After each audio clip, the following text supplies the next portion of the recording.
Now that historic legal settlement over police use of force, $12 million will go to the family of Breonna Taylor, the young woman who was shot in her home by Louisville police officers while they executed a late-night no-knock warrant.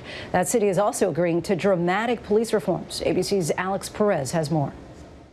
Tonight, one of the largest settlements involving police excessive force in U.S. history. Louisville agreeing to pay $12 million in the wrongful death lawsuit brought by Breonna Taylor's family. I'm deeply, deeply sorry for Breonna's death. Today's announcement comes 6 months after plainclothes officers barged into the 26-year-old EMT's apartment at night on a no-knock search warrant. Her boyfriend, Kenneth Walker, who told investigators he never heard police announce themselves, says he fired a warning shot with his legally owned gun. Police shooting back, killing Taylor. An officer was also struck. Say her name! For months, a protest across the country demanding justice for Breonna. Today, with the criminal case against the 3 officers is still pending, Breonna's mother saying the fight for justice is not over. We need charges brought against these officers. I'm still working for getting justice from her, and it's just, for me, it'll never be over. And for more now, let's bring in Alex Perez. The settlement announced today involved the civil case for wrongful death. But what's going on with the investigation of the police officers involved? Hey, Lindsay, it's still very much an active investigation. The criminal case for the last 6 months has been ongoing. It's in the hands of the Attorney General, Daniel Cameron here. We've learned a grand jury could be hearing evidence in the criminal case as early as this week. Lindsay? And also, Alex, what kind of police reforms has Louisville agreed to?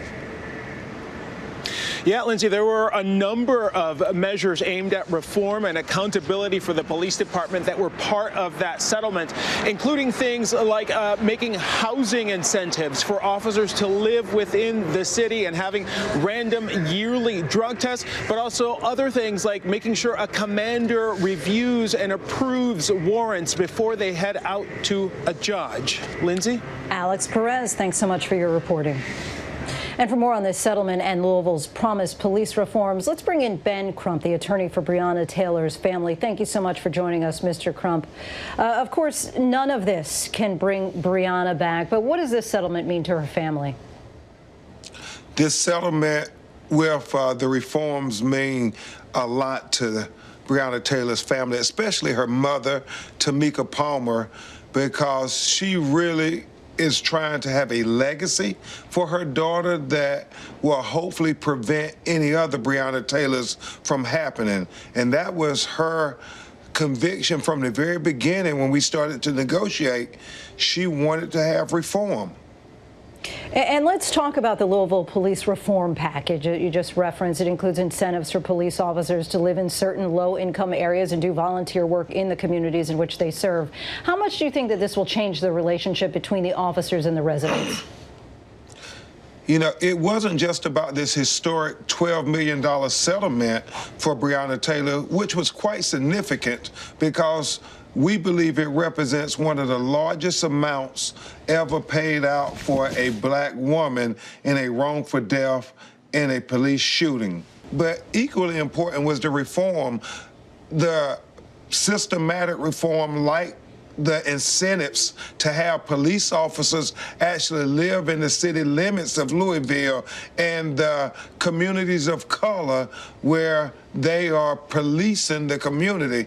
We've always said it's important that if the police knew the individuals in the communities that they were policing, that there would be less of this ignorance of one another.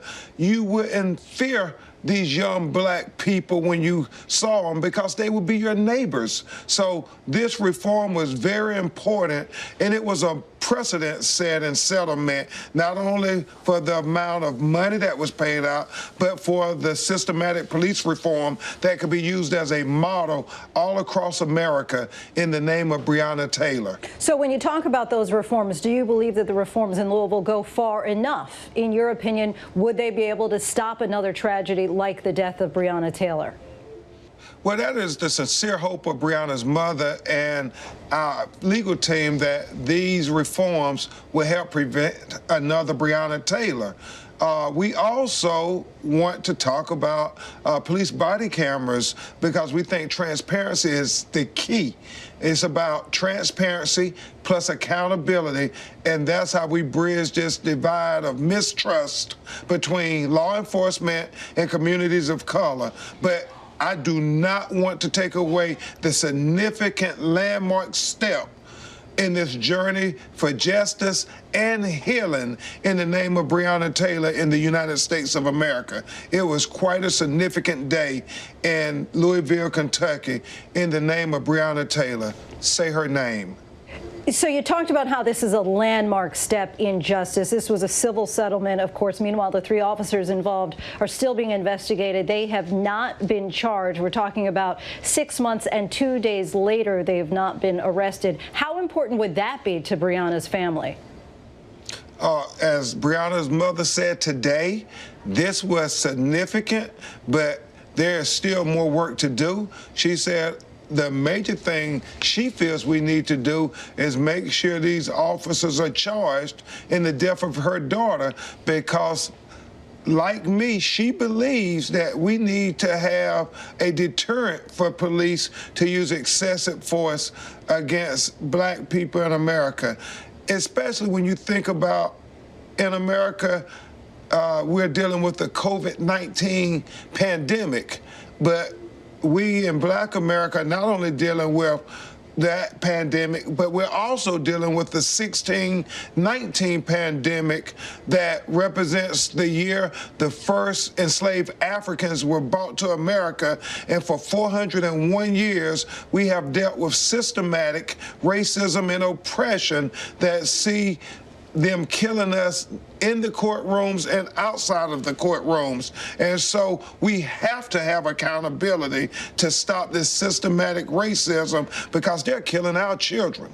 And still continuing on that theme of the COVID-16-19, as some refer to it, you also represent the families of George Floyd, Jacob Blake Jr., Pamela Turner. They, too, are all involved in police use of force cases. Do you expect we'll see similar settlements and police reforms in their cases? You know, that's what I think is so significant and landmark about Breonna Taylor, because oftentimes black women in America are marginalized and disrespected.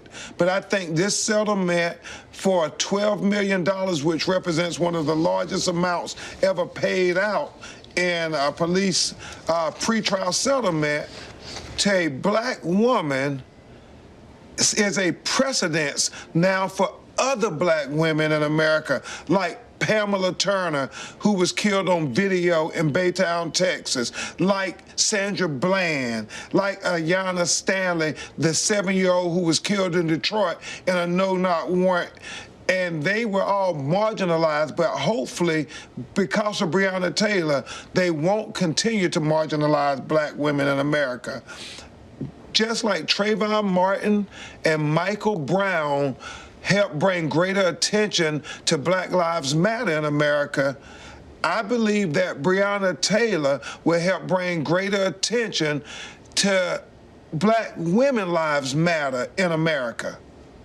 Ben Crump, thank you so much. Always appreciate your time. Hi, everyone. George Stephanopoulos here. Thanks for checking out the ABC News YouTube channel. If you'd like to get more videos, show highlights, and watch live event coverage, click on the right over here to subscribe to our channel. And don't forget to download the ABC News app for breaking news alerts. Thanks for watching.